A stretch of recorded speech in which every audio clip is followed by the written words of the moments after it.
Thanks. Our guest today is outgoing Nashville State Representative Mike Stewart, talking about the future of democracy. Representative Stewart, when you announced that you were not going to run for re-election, you did indicate that you might run again for elected office sometime in the future. Do you still feel that way, and is it most likely you'd go back to the legislature?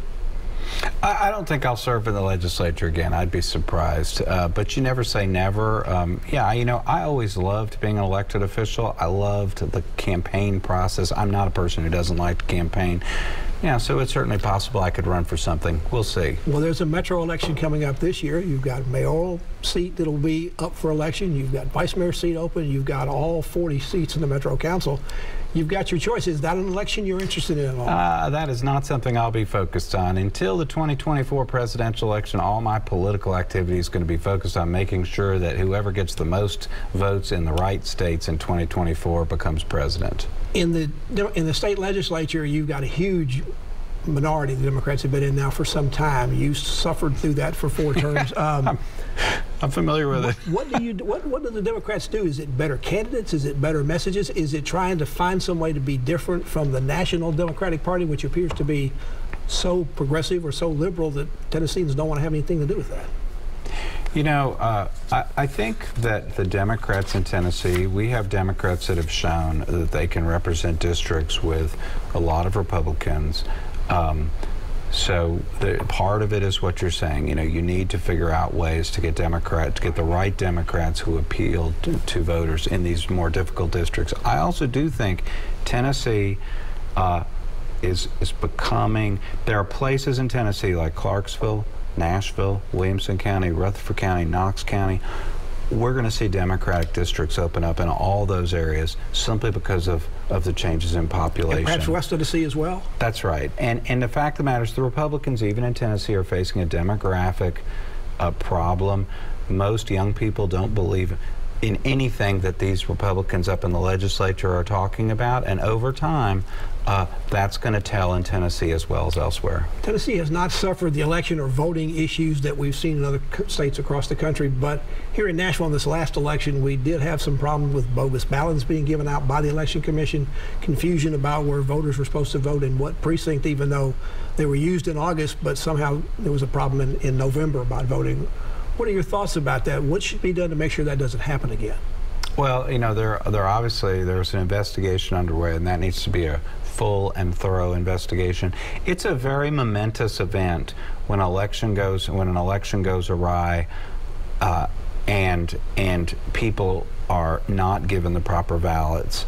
There's probably nothing more important in our society, and so there needs to be a deep investigation and a full accounting so we understand exactly who the names of the people are that made the errors and what happened and how can we make sure it never happens again. Is there going to be a need to change the members on the Election Commission? There are 3 Republicans, 2 Democrats. Is there going to be a need to change at the top of leadership, the registrar, the election coordinator? You know, I'll leave that to the members of the Election Commission. Obviously, when you have errors of this magnitude, I think you have to make sure that you've got the right leadership to ensure that it never happens again. You mentioned as you leave that you had never had a bad day in the legislature, but what are you going to miss about not being up there in January? You know, listen, I loved being in the legislature. I loved the people, but what I'll miss the most is constituents. You know, people are so reasonable in dealing with their representatives. I always found I love to serve them. I always met people with interesting ideas. Most ideas for bills came from constituents. So I just will really miss the voters and having that interaction with them on issues of importance. But, you know, I was really blessed to be able to serve for years and years. I loved it. And, you know, I'm sure I'll be able to serve in some other capacity as we go forward. What was the impact of the COVID-19, the pandemic, which I guess in some ways is still going on? So many conflicting pressures on lawmakers, not just in the legislature, but lawmakers across the country on all levels of government. Was that difficult? It was difficult. I mean, it was difficult for a lot of constituents, and so we spent a lot of time in my office just getting people's unemployment benefits and that sort of thing.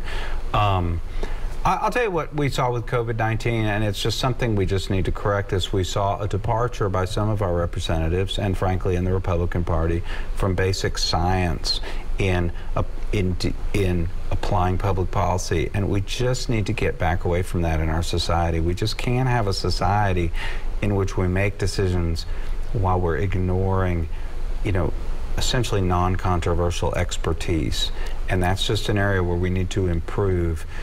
We don't build bridges by having politicians wander up and decide how to build them, and you can't fight a disease like COVID that way. Representative Stewart, thank you so much for being on the program. Good luck to you. I know you're going to enjoy your time off in some ways from the legislature. It'll be different, but I know you have a big job ahead of you dealing with these things with democracy. Well, thank you so much. I really appreciate being on the show. And I suspect we'll have you back to talk about that more in the future. Well, wonderful. Thank you. And thank you. And thank you for joining us on Inside Politics. We'll be back here again for a future show.